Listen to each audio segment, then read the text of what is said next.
सन 1932 California Caltech की एक छोटी सी लैबोरेटरी है जहाँ पे कार्ल एंडरसन नाम के फिजिसिस्ट अपने क्लाउड चेम्बर में कॉस्मिक पार्टिकल्स को एनालाइज कर रहे हैं। कॉस्मिक पार्टिकल्स जो कि हाई एनर्जी कोलिजन करके अर्थ के एटमॉस्फेयर से बच के धरती पे आए हैं। एनालिसिस करते करते उनको एक बहुत ही अजीब पार्टिकल के बारे में पता चला। एक ऐसा पार्टिकल जो कि हूबहू इलेक्ट्रॉन के जैसा ही दिखता हो, उसकी प्रॉपर्टीज सारे इलेक्ट्रॉन के जैसी हो, बट उसका इलेक्ट्रिक चार्ज पॉजिटिव हुआ करता था। उस वक्त के हिसाब से ये कोई नई बात नहीं थी, क्योंकि उस टाइम पे नए नए फिजिसिस्ट नए नए पार्टिकल्स की डिस्कवरी करते जा रहे थे।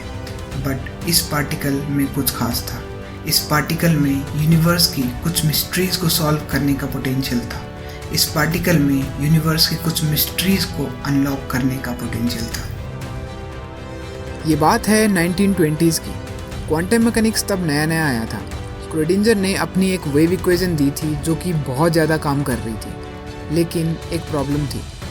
स्क्रोडिंजर्स इक्वेशन स्पेशल रिलेटिविटी के साथ कॉम्पेटिबल नहीं थी, और यही प्रॉब्लम को सॉल्व करने के लिए आए डिरैक।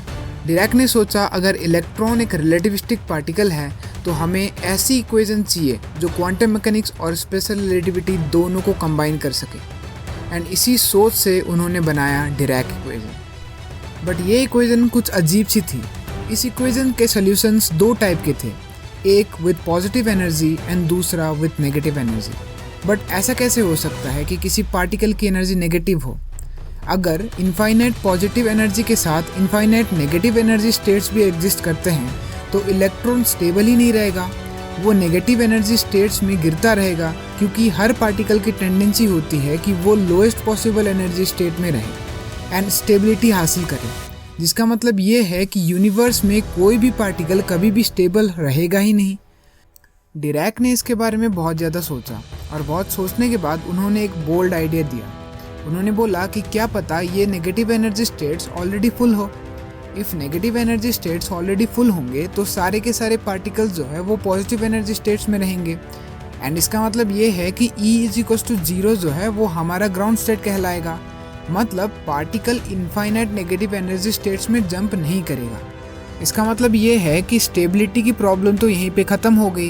एंड इसी अजम्पशन के चलते डिरैक ने ये बोला कि नेगेटिव एनर्जी स्टेट्स में ऑलरेडी इलेक्ट्रॉन भरे हुए हैं, एंड सारे के सारे नेगेटिव एनर्जी स्टेट्स इन्हीं इलेक्ट्रॉन से भरे हुए हैं, जो कि खुद नेचर ने ही भरा हुआ है। एंड इसी इलेक्ट्रॉन्स को हमने बोला Dirac sea of electrons. And इसी बोल्ड अजम्पशन के चक्कर में हमें एक बहुत ही इंटरेस्टिंग कॉन्सेप्ट मिला। डिरैक ने बोला कि अगर किसी नेगेटिव एनर्जी स्टेट से कोई इलेक्ट्रॉन बाहर निकल जाए due to some reason, then उस सी ऑफ इलेक्ट्रॉन में एक इलेक्ट्रॉन की कमी आ जाएगी। मतलब एक नेगेटिव चार्ज की कमी उस सी में आ जाएगी, जिसको हम ऐसे भी सोच सकते हैं कि एक नया पार्टिकल आ गया जो कि पॉजिटिव चार्ज का हो और जिसका मास सेम इलेक्ट्रॉन के जैसा हो। ये बस चेंज ऑफ पर्सपेक्टिव है। एक फुल ग्लास में से मैंने अगर आधा ग्लास खाली कर दिया तो मैं उसको हाफ एम्प्टी ग्लास भी बोल सकता हूँ और हाफ फुल ग्लास भी बोल सकता हूँ।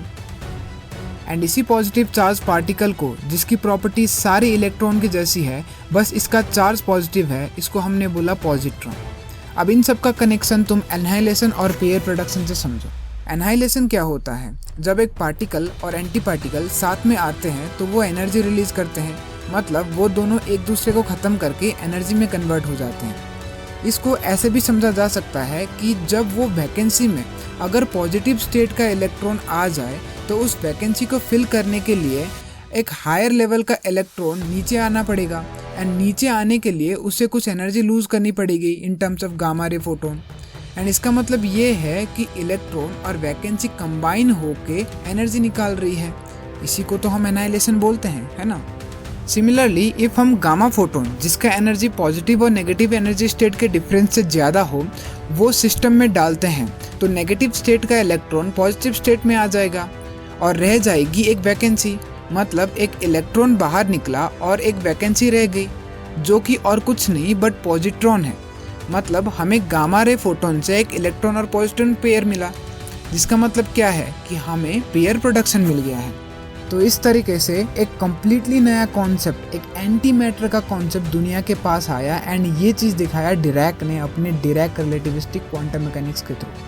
जब डिरैक ने नेगेटिव एनर्जी स्टेट के सोल्यूशन देखे तो लोगों ने कहा कि ये तो गलत है, लेकिन डिरैक ने कहा शायद ये नेचर का एक नया राज है, और ये सोच, ये क्यूरियोसिटी बना पॉजिट्रॉन का जन्म।